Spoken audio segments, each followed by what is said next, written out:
నిద్ర మనిషికి ఎంత అవసరం? నిజానికి మీరు గమనిస్తే నిద్ర నుంచే మనిషి పూర్తిగా రిలాక్స్ అవుతాడు. రోజు మొత్తం పని చేసిన తర్వాత మనం చాలా అలసిపోయి ఉంటాం. అంటే మన ఆర్గాలన్నీ కూడా యమ స్పీడ్‌తో పనిచేస్తూ ఉంటాయి. పగలంతా మనం తినటం, యాక్టివిటీస్ చేయటం వీటన్నిటి కారణంగా ఉంటాయి. సో, వీటికి ఏ మిషన్‌కైనా రెస్ట్ ఇచ్చినట్టు. ఇప్పుడు కార్ ఇంజిన్ అయినా ఒక 24 గంటలో, 10 గంటలో, 20 గంటలో డిపెండ్స్ ఆన్ కెపాసిటీని బట్టి వెళ్ళిన తర్వాత ఆ ఇంజిన్ హీట్ అవుతుంది కదా! దానికి ఎలా రెస్ట్ ఇస్తామో మనిషికి కూడా అలా రెస్ట్ అవసరం. ఈ రెస్టు ప్రతి మనిషి నిద్రపోతాడు కదా! ఎన్ని గంటలు నిద్ర అవసరం? నిజానికి మనిషిని బట్టి ఆధారపడి ఉంటుంది. మనిషిని బట్టి, వాళ్ళు తీసుకునే ప్రెషర్‌ని బట్టి, వాళ్ళు చేసే శారీరక శ్రమను బట్టి కూడా నిద్ర అవసరం ఉంటుంది. ఉదాహరణకి ఒక రోగం నుంచి రికవర్ కావటంలో ఆహారాంది, మందులది ఎంత ప్రధాన పాత్ర ఉంటుందో, అలానే సరైన నిద్ర కూడా అంత ప్రముఖ పాత్ర పోషిస్తుంది.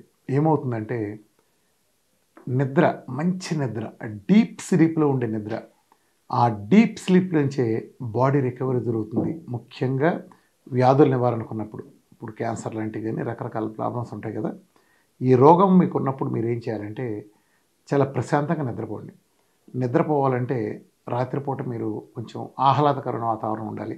ఒత్తిడితో కూడుకున్న వాతావరణం ఉండకూడదు. అలానే మీ భోజనాన్ని కూడా మీరు నిద్రపోవటానికి 3-4 గంటలు, కనీసం 4 గంటల ముందు, 3 అవర్స్ అయినా కనీసం 3-4 అవర్స్ ముందు మీ భోజనం చేయండి. ఏం జరుగుతుందంటే నిద్ర చాలామంది దగ్గర జరిగే పొరపాటు ఏంటంటే, ఈ రాత్రి 12, 1 గంటకో బయటికెళ్ళొచ్చో లేకపోతే ఇంటి దగ్గర దొరికిందనో శుభ్రంగా తింటారు. తినేసి వెంటనే మంచం ఎక్కి పడుకుంటారు. ఏం జరుగుతుందంటే ఒక మనిషి 7 గంటలు నిద్రపోయాడనుకోండి.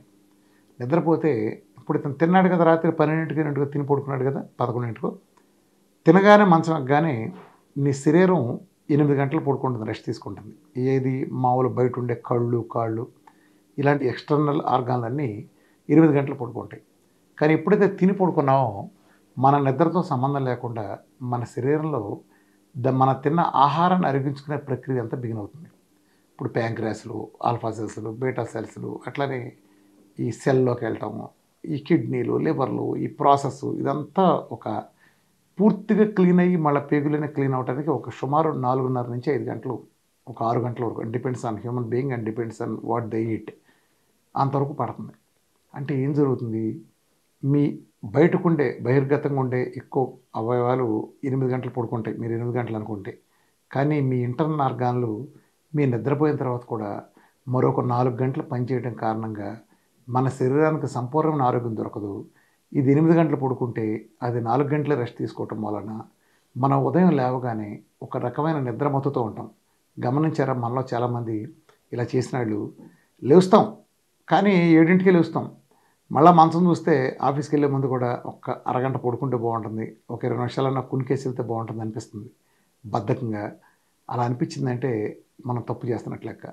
అదే మీరు సరైన నిద్ర గనక 8 గంటలు ఇంటర్నల్ ఆర్గాన్స్, ఎక్స్టర్నల్ ఆర్గాన్స్ అంటే అవి రెస్ట్ తీసుకున్నట్టు చేయగలిగితే, అంటే మనం 4 గంటల ముందే గనక అంటే సుమారు సాయంత్రం 6 గంటల ప్రాంతంలో మన రాత్రిపూట ఉండే డిన్నర్‌ని కొంచెం లైట్ డైట్‌తో అంటే ఒక ఫ్రూట్స్ లాంటివి గానీ, అట్లా కొంచెం హెవీ ఫుడ్స్ కాకుండా ఎక్కువ ఫ్రూట్స్, నట్స్ ఇలాంటి లైట్‌గా ఉండే ఆహార పదార్థాలతో మనం గనక చేసుకుంటే సూర్యాస్తమయానికి ముందుగానే మీరు నిద్రపోయేటప్పటికి 10 అయిందనుకుంటే ఆ 4 గంటల గ్యాప్‌లో మీకు ఇదంతా ప్రాసెస్ ఆల్మోస్ట్ డైజెషన్ ప్రక్రియ అంతా ఆల్మోస్ట్ ముగింపుకొస్తుంది.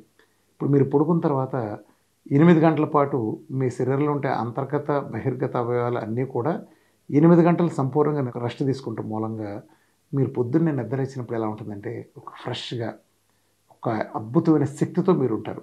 ఈ తేడా మీరు క్యాజువల్‌గా నోటీస్ చేయకపోవచ్చు గానీ, ఇప్పుడు నేను చెప్పిన తర్వాత మీరు అబ్జర్వ్ చేసి చూడండి. మీకు క్లియర్‌గా అర్థమవుతుంది. అట్లనే ఇవాళ మన పిల్లల జీవనశైలి మారిపోయింది. రాత్రిపూట కూర్చొని వీళ్ళు తెల్లార్లు గేమ్స్ ఆడటం, చేయటం, లేట్‌గా లేవటం ఇదంతా ఉంది. నిజానికి గుర్తుపెట్టుకోండి. మనిషి ఒక బాడీ క్లాక్ ఒకటుంటుంది. ఇది మనం రాత్రిపూట నిద్రపోవటానికి, పగల పని చేసుకోవడానికి ఉద్దేశించబడింది. ఎప్పుడైతే రాత్రిపూట ఎక్కువసేపు నిద్రపోయి, రాత్రి సమయాన్ని అందుకు ఉపయోగిస్తా, పగలు గనక పని చేసుకున్న వాళ్ళు ఎంత ఆరోగ్యంగా 100 సంవత్సరాలు బతికారో మనం ఈజీగా తెలుసుకోవచ్చు. అది రికార్డ్ అయిన విషయమే. హంజా అనే జాతిలో 140 ఏళ్ళు 150 ఏళ్ళు అవలేలుగా బతికిన చరిత్ర కూడా ఇది నమోదైన విషయాలు ఇవన్నీ. ఎందుకంటే ఏ టైం చేసేది అదేని. ఇవాళ మనం చేసే ప్రకృతికి విరుద్ధంగా చేసే కార్యక్రమాల వలన రాత్రిపూట జరిగే కొన్ని రసాయన చర్యలు, పగల జరిగే రసాయన చర్యలు విడివిడిగా ఉంటాయి. మనం దేన్ని దానికే ఉపయోగించాలి తప్ప మనం ఉపయోగించకూడదు. కాఫీకి ఉప్పు వాడకూడదు, పాయసానికి కారం వాడకూడదు. దేనికి ఏది వాడాలో అదే వాడాలి. అట్లనే మన శరీరం బాడీ క్లాక్ తగినట్టు నిద్రపోయేటప్పుడు మన శరీరం రిలీజ్ చేసే ఎంజైమ్స్ కానీ హార్మోన్స్ కానీ ఇవన్నీ భిన్నంగా ఉంటాయి. దాని పనికొచ్చి మనం రికవర్ చేయడానికని ఆ టైంని మీరు కనుక వృధా చేసినప్పుడు అనేక తీవ్ర అనారోగ్యాలకి దారితీసే పునాది వేస్తుంది. కాబట్టి నిద్ర బాగా అవసరం. నిద్రపోయేటప్పుడు నా సూచన ఏంటంటే మీరు కటికి చీకట్లో పడుకోండి. చాలామంది లైట్లు వేసుకుని లేదా జీన్స్ ప్యాంట్లు వేసుకుని ఇలాంటివన్నీ చేసి వేస్తారు. అలా చేయొద్దు. మీరు ఏసీలో కనుక పడుకునేటట్టయితే అలవాటు పడిన వాళ్ళైతే చాలామంది అంటారు ఏసీ లేకపోతే నిద్ర పట్టదని. ఒక చిన్న టెక్నిక్ చేయండి. ఏసీ వాడటం పూర్తిగా మంచిది కాదు. ఏం చేస్తారంటే చాలామంది స్నానం చేసి పడుకోరు. సగం మంది వరకు చాలామంది పొద్దునపూట చేసేస్తారు, సరిపోతుంది అనుకుంటాం. అలా చేసి పడుకోపోవటం వలన మనం ఏసీ వేసుకోవాలని ఫీలింగ్ ఉంటుంది. ఎప్పుడైతే మీరు రాత్రిపూట చన్నీళ్ళ స్నానం చేసి కనుక పడుకోండి, అప్పుడు మీకు ఏసీ అసలు వేసుకోవాలనిపించదు. దుప్పటి ముసుకేయాలనిపిస్తుంది, ఫ్యాన్ సరిపోతుంది. ఒకవేళ ఏసీ వేసుకోవాల్సి వచ్చినా మీరు 28-29 పైన వేసుకోండి. మీ రూమ్ అంతా కటిక చీకట్లు ఉండేట్టు చూసుకోండి. మీ మంచం మీద కానీ మీ బెడ్రూమ్లో కానీ సెల్ ఫోన్ లేకుండా చూసుకోండి. అది బయట హాల్లో ఎక్కడైనా పెట్టండి. మీ వైఫై లాంటిని కూడా మీరు అప్పుడు వాడటం ఆపేస్తారు కాబట్టి స్విచ్ ఆఫ్ చేసేయండి. అక్కడ మీకు ఏమీ కనిపించకూడదు. ఫోన్లో తల దగ్గర పెట్టడం లాంటి ప్రమాదకరమైన చర్యలు చేయమాకండి. ఇలా 8 గంటలు పడుకోండి. కావాలంటే 1 గంట డొలండి, కానీ కటిక చీకట్లో పడుకోండి. ఇలాంటి నిద్ర కనుక చేస్తే మీకు బాగుంటుంది. అలానే పొద్దున్నే లేసి ఎక్సర్సైజ్ చేసిన వాళ్ళు లేదా ఎర్లీగా లేసిన వాళ్ళకి భోజనం చేసిన తర్వాత మధ్యాహ్నం ఆ వనరులన్నీ కూడా శరీరానికి సంబంధించిన అన్ని డైజెషన్ మీద పెట్టినప్పుడు బ్రెయిన్ కొంచెం తగ్గి మనకి ఇమ్మీడియట్గా రిలాక్సేషన్ అయ్యి నిద్రపోవాలనే ఫీలింగ్ బాగా కలుగుతుంది. మనం ఆహారం తినగానే బాగా హెవీ ఫుడ్ మంచం యొక్క నిద్రపోవాలనే ఫీలింగ్ కలుగుతుంది. అలాంటప్పుడు మీరు చేయాల్సింది ఒక న్యాప్. ఇది ఒక అద్భుతమైన ప్రక్రియ. అంటే మీ స్లీప్ ఏం కాదు, మీరు వేసే 10 నిమిషాలు కానీ 5 నిమిషాలు కానీ, నాకైతే అసలు 2 నిమిషాలు 3 నిమిషాలు కూడా సరిపోతుంది. నేను చాలా ఫ్రీగా స్వేచ్ఛగా నిద్రపోతాను. ఇప్పుడు నేను కారు డ్రైవింగ్ చేసుకుంటే విజయవాడ నుంచి హైదరాబాద్ వచ్చినా, హైదరాబాద్ నుంచి విజయవాడ వచ్చినా, లేదా ఏ పరిస్థితుల్లోనైనా నాకు నిద్ర అనే ఫీలింగ్ వస్తే చక్కగా కారు పక్క తీసేసి జస్ట్ 2 మినిట్స్ జస్ట్ వెంటనే డీప్ స్లీప్లోకి వెళ్ళిపోతాను. అసలు 2-3 మినిట్స్లోనే నేను విపరీతంగా రిలాక్స్ అయిపోతాను. అంటే అందరూ అలా అవుతుందో లేదో నాకు తెలియదు. లేనాళ్ళైనా నిద్ర అనేది చాలా అవసరం. నిద్రలో వెలుగుంచుకోమాకండి. అలా మీరు టెక్నిక్గా చేస్తే చాలా అవసరం. పిల్లలకి ముఖ్యంగా 8 గంటల స్లీప్ చాలా చాలా చాలా అవసరం. ఎందుకంటే వాళ్ళు బ్రెయిన్తో కూడా పనిచేస్తారు, పగలంతా చదువుకుంటారు. అది జాగ్రత్త చూడండి. పిల్లల్లో మన పిల్లలు చేసే తప్పు ఏంటంటే ఎగ్జామ్స్ దగ్గరికి వచ్చినప్పుడు 18 గంటలు చదువుతాం, 20 గంటలు చదువుతూ ఉంటారు. వచ్చేటప్పుడే దోళ్ళల్లే సీరియళ్ళు ఎపిసోడ్లు పెట్టి కుమ్ముతూ ఉంటారు. ఎగ్జామ్లో హర్రీ చూపిస్తారు. వీళ్ళు ఇలా చేసి ఈ నిద్ర మొత్తుతూ ఉండటం వలన బ్రెయిన్ యొక్క రీకలెక్షన్ కెపాసిటీ ఎగ్జామినేషన్ సెంటర్లో కూర్చున్నప్పుడు తప్పుతుంది. సో దానికి కారణం ఏంటంటే ఎగ్జామ్లో అమ్మ గుర్తొచ్చినట్టు ఉందమ్మా, రాయలేకపోయామా, కరెక్ట్గా ప్రజెంట్ చేయలేకపోయాం, అరే రే ఇది ఫ్లాష్ అవ్వలేదు అంటారు. ఇంతేనండి. బ్రెయిన్ అనేది 3 లేయర్లుగా ఉంటుంది. ఫస్ట్ లేయర్లో ఇన్స్టెంట్గా ఉండేవన్నీ గుర్తుంటాయి, డైరెక్ట్ మనకు కనిపించాయి. సెకండ్ లేయర్లో ఒక ప్రయత్నం మీద గుర్తు తెచ్చుకుంటే వచ్చేవి ఉంటాయి. మూడో లేయర్లో సబ్కాన్షియస్ మైండ్లో ఉన్నవన్నీ ఉంటాయి. అది చాలా పెద్ద డేటాబేస్.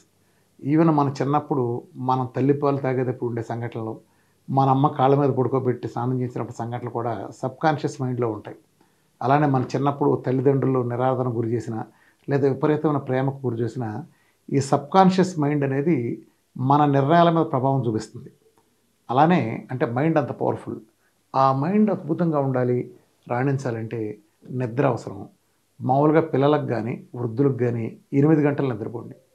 అలానే ఎక్సర్సైజ్ చేసిన వాళ్ళకి కూడా 7-8 గంటల నిద్ర చాలా అవసరం. అందులో డీప్ స్లీప్ ఎంత అనేది చాలా చాలా ఇంపార్టెంట్. మీరు ఊరిన పడుకున్నామో డొల్లామో లేసామా కాదు. సెల్ ఫోన్ కనుక మీ పక్కన ఉంచుకుంటే నిమిషానికి ఒకసారి దాని మీద అది ఏమొస్తుందా, లేదా ఫేస్బుక్లో నా పోస్ట్కి లైక్స్ కొట్టాడా, నా వాట్సాప్ దానికి ఎంతమంది రిప్లై ఇచ్చారు, ఇలాంటి మీద ఉంటుంది. కాబట్టి నిర్మోహమానంగా స్విచ్ ఆఫ్ చేసి వదలపారేయండి. భూమి ఏం బద్దలు కాదు. మీరు ఫోన్ పూట రాత్రిపూట ఉపయోగించి మన కొంపలేం మనకు. మీ ఎంటర్టైన్మెంట్కి ఒక టైం పెట్టుకుని ఆ టైం దాటిన తర్వాత ఖచ్చితంగా పడుకునే ఒక లైఫ్ స్టైల్ని మీరు అలవాటు చేసుకుని అలా డైలీ అదే పాటించడం మూలంగా మీకు అద్భుతమైన ఆరోగ్య ఫలితాలు ఉంటాయి. దీర్ఘకాలంలో ఎటువంటి అనారోగ్యాలు ఉండవు. కాబట్టి మనిషికి ఆహారం ఎంత మేలు చేస్తుందో దానికంటే మించిన విధంగానే నిద్ర కూడా మేలు చేస్తుంది. కాబట్టి సరైన నిద్ర, ఆహారాన్ని ఏ రకంగా పౌష్టికాహారం ఇస్తున్నామో నిద్రను కూడా అలాగే మనిషికి అద్భుతమైన నిద్ర మనం పాటించాల్సిన అవసరం ఉంది. కాబట్టి ఈ సూచనలన్నీ జాగ్రత్తగా పాటించండి. Thank you.